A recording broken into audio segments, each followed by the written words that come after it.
Hey guys, I'm the Burke and I do things, and today we're gonna do a big old declutter of my eyeshadow palettes. I asked you guys on my Instagram what makeup category you guys wanted to see decluttered first, and you overwhelmingly chose eyeshadow palettes. So here's a look at everything I have. What I think I'm going to do is divide it up by brands and kind of go through it one brand at a time and make some decisions. Right now my eyeshadow palette drawer is overflowing, so I'd like to see some of these go to a home that could use them. And let me really quick divide everything up and then we can get into this. Okay, so the first brand I will start out with is Colourpop.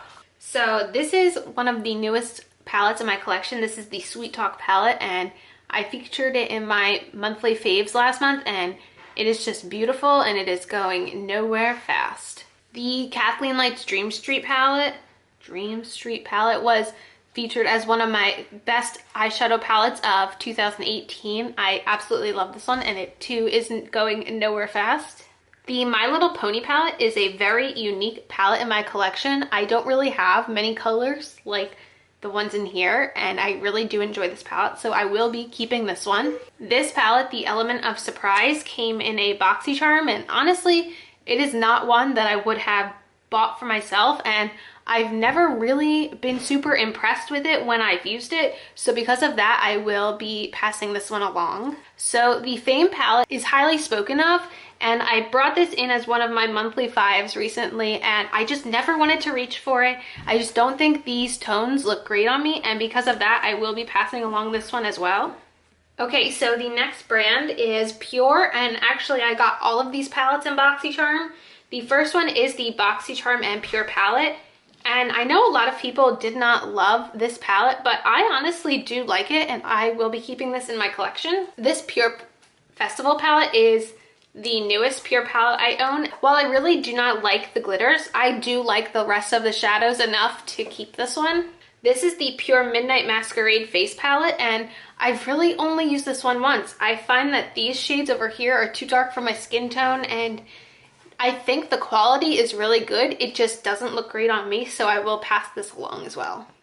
The next brand we have here is Huda Beauty. Both of these I got in Ipsy. First, I have the Mauve Obsessions palette, which of the two is probably my least favorite, but I think this just isn't in season right now, and I'd like to hold off and give this a try maybe when the fall time comes, because I think these colors will look really pretty then. I really do love the Coral Obsessions though. This was in my monthly faves last month, and these colors are absolutely gorgeous. Okay, the next brand we have here is Essence. The first is the Spice Up Your Life palette. I'm not sure if this one is still available. This was a $10 eyeshadow palette that I reviewed last year, and for $10, the quality is pretty good. I will say I have lots of these tones though already in other palettes, so for that reason, I think I'm going to pass this one along. This is the Essence Counting Hearts palette, and the quality of this is fantastic, but I don't really wear purple and blue eyeshadow basically ever, and I'd really like to give this to somebody who I know will use it a lot, so because of that, I will be passing this along as well. The next brand we have here is MAC. This first is the Smoke Luxe eyeshadow palette, and the way these pans are, it's so difficult to actually get an eyeshadow brush inside of it, so because of that, I will be passing this along. I also have this, which is the Snowball Eye Compact. I believe this was a holiday collection palette, and it's not the best quality eyeshadow, and I have tons of browns already, so I'll pass this one along as well. Here are my e.l.f. eyeshadows. This first one is the Matte for Plum palette. I just wasn't a fan of these colors, so I will pass this along. I also have this Mad for Matte Jewel Pop shadows, and I thought these were okay, but I don't use matte bright colors that often, so I'd rather pass this along to someone who will use it. These are my Laura Lee Los Angeles palettes.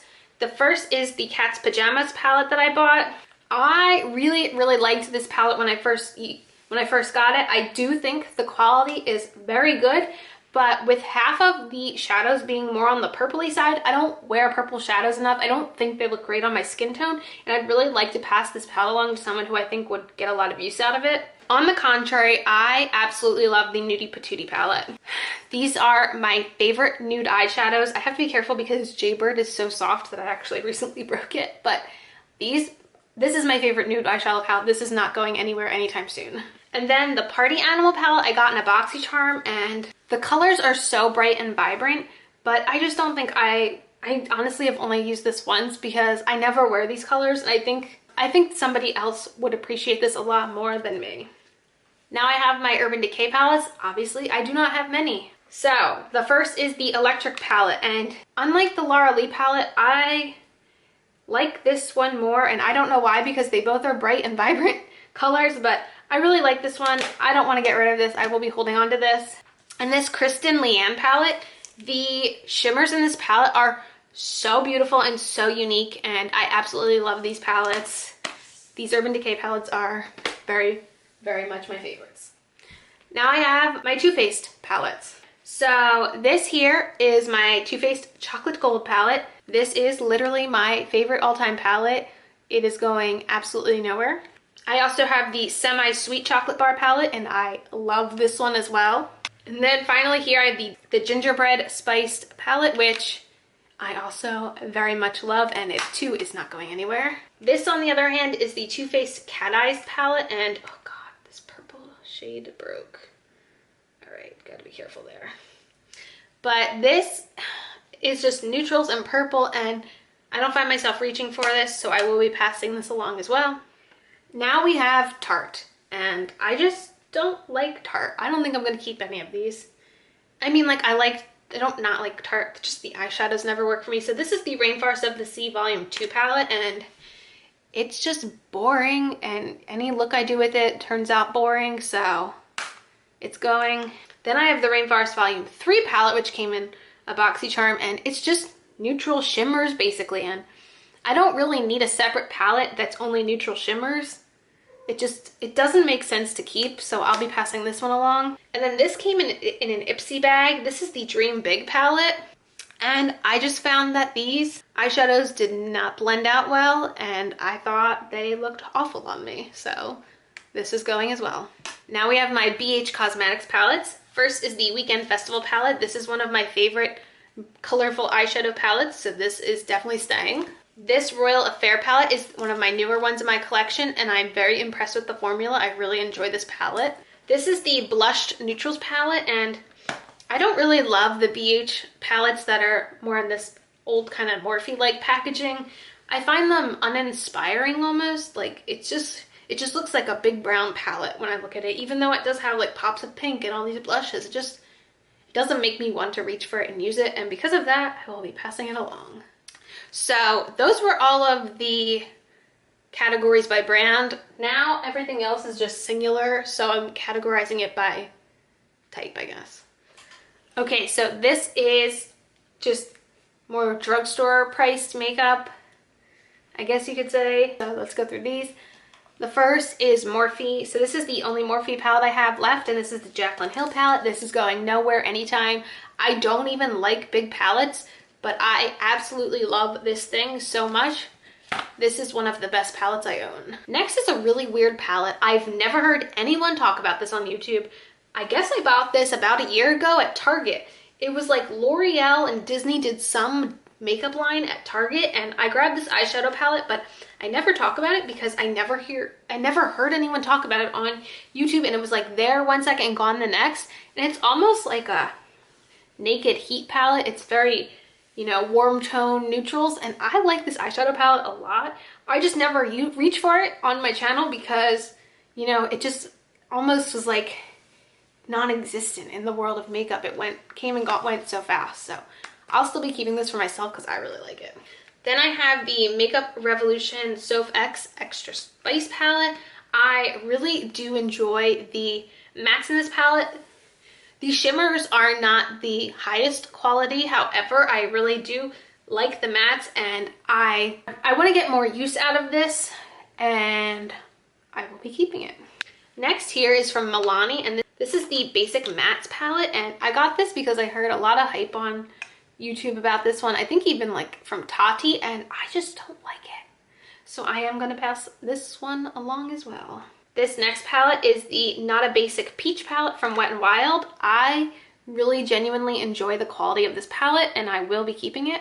Then this is actually from Target's brand.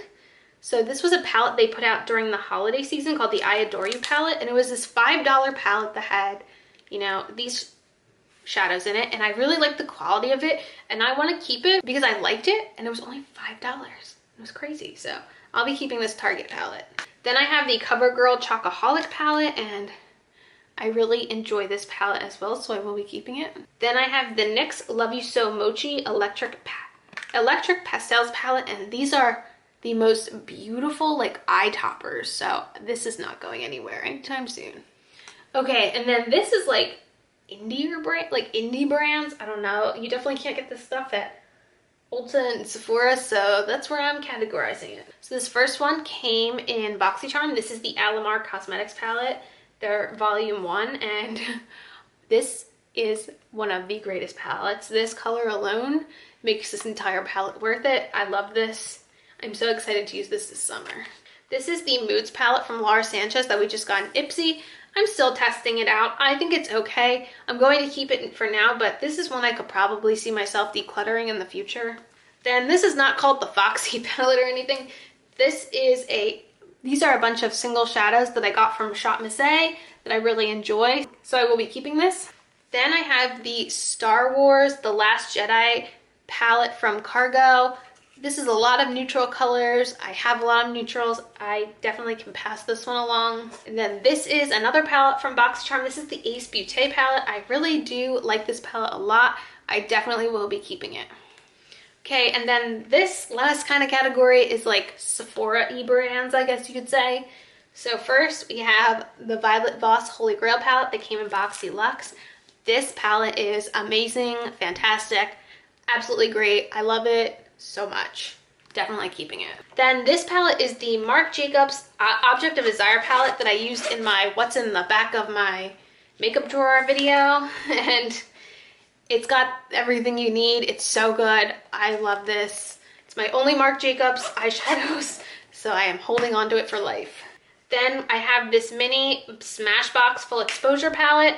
It's like a lot of little neutrals. It's a really nice travel size palette, but I have tons of little travel size palettes. I think this one I will pass along to someone, especially because this one just came into my life. This is the Natasha Denona Mini Nude palette, and I'm loving this and definitely not going anywhere anytime soon. So this wasn't really meant to be a giant get rid of half my collection kind of video. What I'm going to do right now is lay everything out and count out how much we kept and how much we got rid of, but you know, this felt really good. Let me know in the comments what you guys want to see decluttered next, because this is like my favorite thing. Like, I love decluttering stuff. It is so therapeutic, and I really enjoyed making this video. So let me go lay everything out and we'll see how we did. Okay, so here is everything broken out. I am keeping 29 and I decluttered 19, which isn't perfect, but you know, it's a lot better than I expected to do. So let me know in the comments what category you would like done next, because there's a lot of decluttering to do for sure. So as usual, thanks for stopping by my channel. If you're new here, click the subscribe button and ring that bell for notifications. I have my Twitter and my Instagram down below. Give them a follow, and I'll see you in the next video. Bye guys!